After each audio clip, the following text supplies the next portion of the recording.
Il advint que toute sa joie lui fut ravie, au jour où des marchands de Norvège, ayant attiré Tristan sur leur nef, l'emportèrent comme une belle proie. Tandis qu'ils cinglaient vers des terres inconnues, Tristan se débattait ainsi qu'un jeune loup pris au piège. Mais ces vérités prouvées, et tous les mariniers le savent, la mer porte à regret les nefs félonnes, et n'aide pas apte ni aux traîtrises. Elle se souleva furieuse, enveloppa la nef de ténèbres, et la chassa 8 jours et 8 nuits à l'aventure. Enfin, les mariniers perçurent à travers la brume une côte hérissée de falaises et de récifs où elle voulait briser leur carène. Ils se repentirent, connaissant que le courroux de la mer venait de cet enfant ravi à la malheur. Ils firent vœu de le délivrer et parèrent une barque pour le déposer au rivage. Aussitôt tombèrent les vents et les vagues, le ciel brilla, et tandis que la nef des Norvégiens disparaissait au loin, les flots calmés et riants portèrent la barque de Tristan sur les sables d'une grève. À grand effort, il monta sur la falaise et vit qu'au-delà d'une onde vallonnée et déserte, une forêt s'étendait sans fin.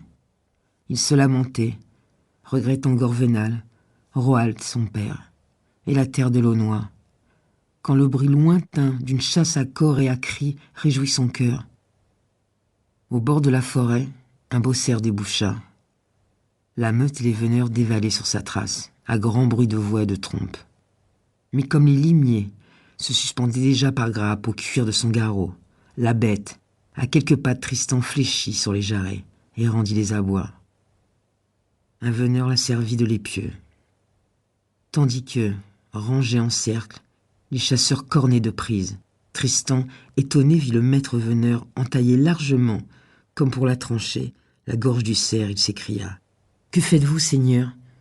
Sied-il de découper si noble bête comme un porc égorgé ? Est-ce donc la coutume de ce pays ? » Beau-frère, répondit le veneur, que fais-je là qui puisse te surprendre ?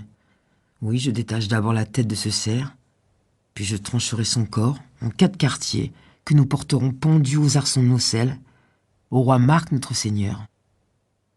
Ainsi faisons-nous. Ainsi, dès le temps des plus anciens veneurs, ont toujours fait les hommes de Cornouailles. Si pourtant tu connais quelque coutume plus louable, montre-nous-la, prends ce couteau, beau-frère, nous la prendrons volontiers. Tristan se mit à genoux et dépouilla le cerf avant de le défaire, puis il dépeça la tête en laissant, comme il convient, l'os corbin tout franc, puis il leva des menus droits, le mufle, la langue, les dentiers et les veines du cœur. Et veneurs et valets de limier penchés sur lui le regardaient, charmés. « Ami, dit le maître veneur, ces coutumes sont belles, en quelle terre les as-tu apprises ? Dis-nous ton pays et ton nom. » « Beau seigneur, m'appelle Tristan, et j'ai appris ces coutumes en mon pays de l'Aunois. »« Tristan, dit le veneur, que Dieu récompense le père qui t'éleva si noblement. Sans doute, il est un baron riche et puissant. » Mais Tristan, qui savait bien parler et bien se taire, répondit par ruse : « Non, seigneur, mon père est un marchand. J'ai quitté secrètement sa maison sur une nef qui partait pour trafiquer au loin, car je voulais apprendre comment se comportent les hommes des terres étrangères. Mais si vous m'acceptez parmi vos veneurs, je vous suivrai volontiers et vous ferai connaître, beau seigneur, d'autres déduits de vénerie. Beau Tristan, je m'étonne qu'il soit une terre où les fils des marchands savent ce qu'ignorent ailleurs les fils des chevaliers. Mais viens avec nous, puisque tu le désires, et sois le bienvenu. Nous te conduirons près du roi Marc, notre seigneur. » Tristan achevait de défaire le cerf. Il donna au chien le cœur, le massacre et les entrailles, et enseigna aux chasseurs comment se doivent faire la curée et le forut. Puis il planta sur des fourches les morceaux bien divisés et les confia aux différents veneurs. À l'un la tête, à l'autre le cimier et les grands filets, à ceux-ci les épaules, à ceux-là les cuisseaux, et à cet autre le gros des nombles.